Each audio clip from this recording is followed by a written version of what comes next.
నమస్తే, నేను మధు. అమెరికా అధ్యక్షుడి చేతి గాయం గురించి ఇప్పుడు చర్చ జరుగుతుంది. అసలు ఆయనకి గాయం ఎలా జరిగింది?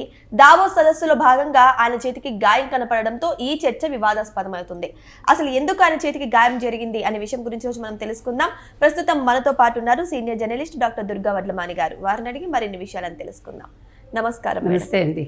సో ఆయన చేతికి ఒక కట్టు కనపడడంతో ఆయన చేతికి గాయం అయిందన్నట్టు కొన్ని ప్రచారాలు అయితే జరుగుతున్నాయి. అసలు ఆయనకి ఏమైంది మేడం? అంటే ఇప్పుడు నిన్న గాజా శాంతి మండలిని ఆయన ప్రారంభించారు కదా దావోస్లో. ఆ సందర్భంగా మీరు అన్నట్టుగా ఆయన ఎడం చేతికి కట్టు కనిపిస్తుంది.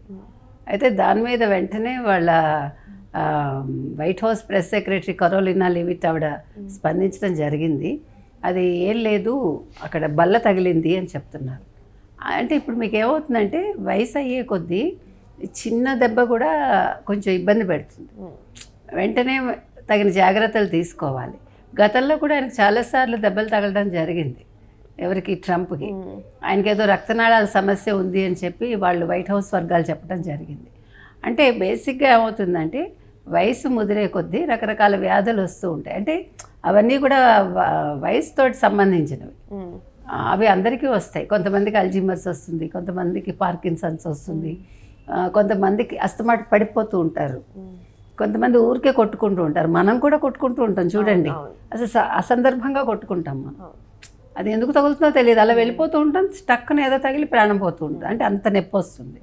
సో ఈయనకు అందులో తెల్లగా ఉండే వాళ్ళకి ఏమవుతుందంటే బాగా ఎక్కువగా కమిలిపోయి బాగా కనిపిస్తుంది. మనలాంటి వాళ్ళకి కొంచెం నలుపు కనిపిస్తుంది, ప్రస్ఫుటంగా కనిపించదు. అందులో వైట్ హౌస్ అధ్యక్షుడు అంటే కళ్ళన్నీ ఆయన మీదే ఉంటాయి. ఇంకోటి ఏంటంటే ప్రతి వాళ్ళు కూడా ట్రంప్ మీద కొంచెం నెగిటివిటీ ఎక్కువ ఉంది కాబట్టి ఏమైనా రోగం వచ్చిందా, ఈయన ఎప్పుడు దిగిపోతాడు, ఎప్పుడు ప్రశాంతంగా ఉంటుంది అన్నట్టుగా ఉన్నారు. ఇప్పుడు ఊహించని విధంగా మీరు చూశారు, మోదీని మొన్న మెచ్చుకున్నాడు. మనం మళ్ళీ ఒప్పందాలు చేసుకోవాలి, వాణిజ్య ఒప్పందాలు అంటున్నాడు. అంటే అది ఎలా ఉంటాడో అర్థం కావట్లేదు ఆయన. కాబట్టి దెబ్బలు కూడా సహజమే. ఇంకోటి ఏంటంటే శాంతి ఒప్పందాలు అంటాడు, ఓ పక్క యుద్ధం అంటాడు, యూరోప్ వాళ్ళ మీద పడతాడు, మళ్ళీ కాదంటాడు, ఇంకో చోట ఇంకోటి మాట్లాడతాడు.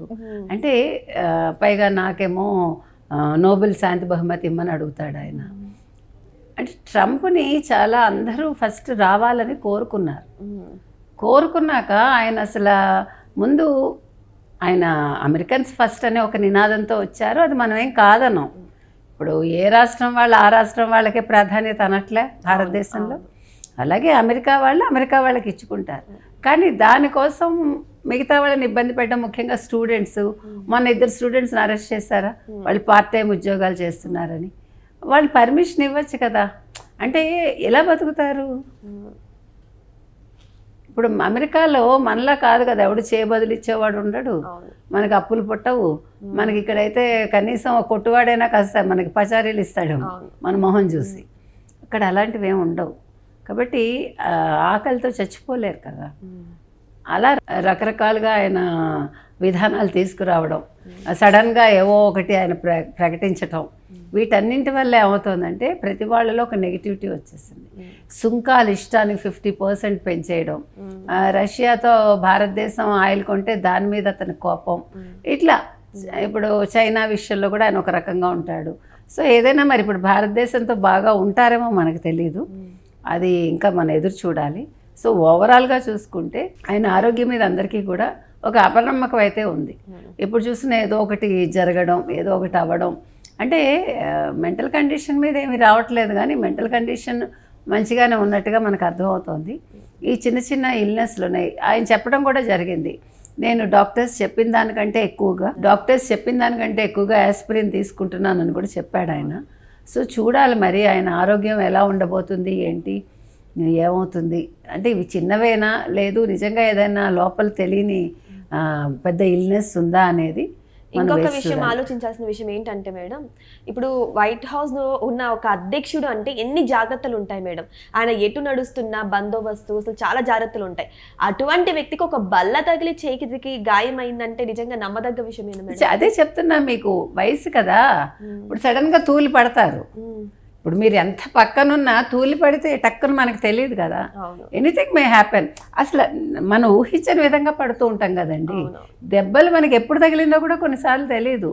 ఆ తర్వాత నెప్పెట్టాక రాత్రి ఎప్పుడు అయ్యి ఇదేంటి ఎప్పుడు తగిలిందని చూసుకుంటాం. కొన్నిసార్లు కమిలిపోయి ఉంటుంది, నల్లగా అయిపోయి కమిలిపోవడం అంటాం. ఆ రకంగా ఉండొచ్చు.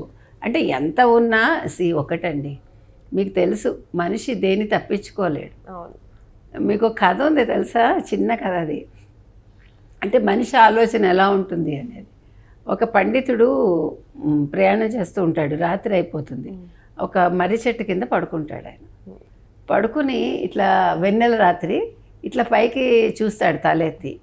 ఇదేంటి ఇంత పెద్ద మర్రి చెట్టు ఇంత చిన్న కాయలు పెట్టాడు ఈ భగవంతుడు, కొబ్బరి చెట్టుకేమో అంతంత కాయలు పెడతాడు, ఈ బుర్ర లేదు ఈ దేవుడికి అనుకుని పడుకుంటాడు. మధ్యరాత్రి అతని మీద 4-5 కాయలు టపటపా పడతాయి. లేదు దేవుడే తెలివైన వాడు, నేనే తెలివి తక్కువ వాడిని, ఇప్పుడు ఇదే కొబ్బరికాయలు అయితే నా బుర్రమే పడితే ఏమై ఉండేదని. అంటే మనం అనుకుంటాం మనకు అన్నీ తెలుసున్నట్లాగా ఎప్పుడు ఏ దెబ్బలు తగులుతాయో తెలియదు, ఎప్పుడు ఏమవుతుందో తెలియదు. అసలు జీవితమే ఇప్పుడు మన చేతుల్లో లేదు. రేపు ఇదివరకు అంటే మనకి బాగా కళలు ఉండేవి. అబ్బో లాంగ్విటీ ఆలోచించుకుని మనం అంతకాలం బతుకుతాం, ఇంతకాలం బతుకుతాం, అది చేయాలి ఇది చేయాలి. అప్పుడు డబ్బులు తక్కువ అని ఆలోచనలు ఎక్కువ ఉండేవి. ఇప్పుడు డబ్బులు ఎక్కువైపోయాయి, ఆరోగ్యం ఉండట్లేదు, ఎప్పుడు ఉంటావో ఎప్పుడు పోతామో తెలియదు, ఈ స్టేజ్లో ఉన్నాం. కాబట్టి వైట్ హౌస్ అతను సంబంధించిన వాడు అమెరికా ప్రెసిడెంటు కాబట్టి జనాలు ప్రతిదీ క్యూరియస్గా చూస్తారు. అదేంటంటే చీమ చిటుక్కుమన్నా అందరికీ కావాలి కదా. ఇప్పుడు ఇదే అమెరికా అధ్యక్షుడికి ఒక ఎలక కోరికింది అనుకుందాం, అప్పుడు ఎంత పెద్ద న్యూస్ అయిపోతుంది అది. ఎలకేంటి అమెరికా అధ్యక్షుడిని కొరకడం ఏంటి, అసలు వైట్ హౌస్లో ఎలకలేంటి అంటారా, అలా ఉంటుందన్నమాట. అంటే సంచలనాలు ఇవన్నీ, సంచలన కథనాల కింద మనం తీసుకోవచ్చు. సో ఏదేమైనా సరే ట్రంప్ విషయానికి వస్తే ఆ చేతికి గాయం మాత్రం బల్ల తగిలి అయిందని చెప్పేసి ఆయన సన్నిహితులు అంటున్నారు. మరి వెయిట్ చేసి చూద్దాం అసలు విషయం ఏంటి అనేది కూడా. Thank you so much. Thank you.